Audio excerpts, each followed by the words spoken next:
काँग्रेस प्रदेशाध्यक्ष नाना पटोले यांचे निकटवर्तीय समजले जाणारे छावा संग्राम परिषदेचे जिल्हाध्यक्ष नीलम हलमारे यांनी नाना पटोले यांच्याकडून होणाऱ्या अपमानाला कंटाळून काँग्रेस पक्ष सोडत गोंदिया विधानसभा क्षेत्राचे आमदार विनोद अग्रवाल यांच्या उपस्थितीत शेकडो कार्यकर्त्यांसह भारतीय जनता पक्षात प्रवेश केला आहे। काँग्रेसचे प्रमुख कार्यकर्ते नीलमजी हलमारे यांनी आज आपल्या अनेक सोबतींना घेऊन अनेक कार्यकर्त्यांना घेऊन शेकडोच्या संख्येमध्ये या ठिकाणी भारतीय जनता पक्षामध्ये प्रवेश केलेला आहे।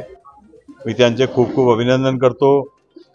त्यांना निश्चित रूपाने भारतीय जनता पक्षामध्ये चांगलं स्थान दिलं जाईल आणि येणाऱ्या काळामध्ये सुद्धा अनेक काँग्रेसचे लोक आणि कार्यकर्ते भारतीय जनता पक्षामध्ये येण्यास इच्छुक आहेत।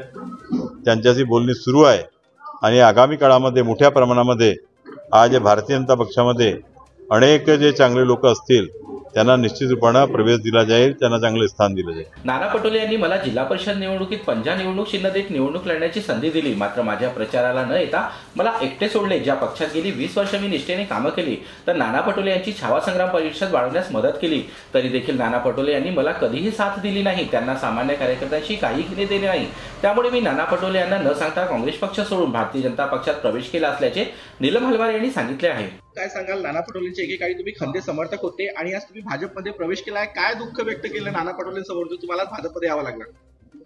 मी 19 ते 20 वर्षापासून निरंतर काँग्रेसचा निस्वार्थपणे कार्यकर्ता होतो, हे आपल्याला सगळ्यांना माहीत आहे। ज्या पक्षात आमच्या लोकांचं ऐकलं जात नाही, आमचं ऐकलं जात नाही, ह्या पक्षात राहून आम्ही करायचं काय याचा आम्ही निर्णय सगळे मित्र परिवारांनी घेतला।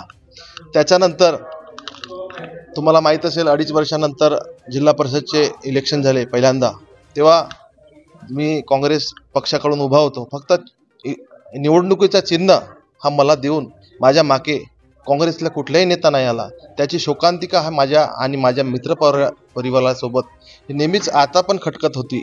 तर एक निर्णय घेतला, आम्हाला नेतृत्व आदरणीय विनोदभाऊ अग्रवालजी यांच्या मार्फत गोंदिया विधानसभेला नेतृत्व भेटलं आणि विषय कोणाला किती झटका लागला हा त्यांना आता कळेल आता, कारण की मी भारतीय जनता पार्टीत कार्यकर्ता स्वरूपातच काम करणार आहे।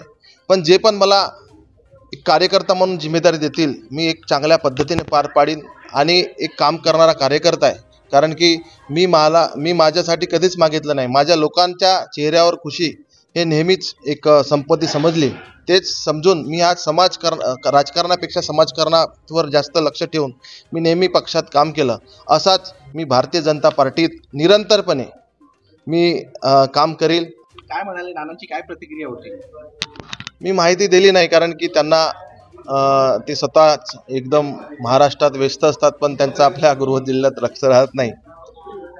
तुम्हाला माहीत आहे आता काय झालं, तर त्याच्यामुळे मी माहिती देण्याची वेळ पण आली नाही आणि माहिती दिली नाही, कारण की त्यांनी आम्हाला वेळ दिली नाही, कधीच बसायला वेळ दिली नाही, आमच्या समस्या जाणून घेतल्या नाही। त्याच्यामुळे मी त्यांना माहिती न देताच, कारण की स्वतःचा दुःख स्वतःलाच माहीत असते, त्याच्यामुळे मी आणि माझ्या मित्रपरिवारांनी एक बसून आम्ही चर्चा केली आणि विनोदभाऊ अग्रवालजी यांच्या नेतृत्वात भारतीय जनता पार्टीत प्रवेश केला। तर नुकत्याच पार पडलेल्या विधानसभा निवडणुकीत देखील नाना पटोले हे प्रदेशाध्यक्ष असताना त्यांना महाराष्ट्र राज्यात सरकार देखील आणता आले नाही। त्यामुळे हुकुमशाही चालत असलेल्या पक्षात आणखी अपमानित होऊन किती दिवस काम करायचे। त्यामुळे विकासाच्या दिशेने पाऊलवाट वाढविणाऱ्या भारतीय जनता पक्षाची साथ नीलम हलमारे निवडली असून येत्या काळात काँग्रेस पक्षाला आणखी गळती लागेल असे भाकीत देखील त्यांनी केले आहे।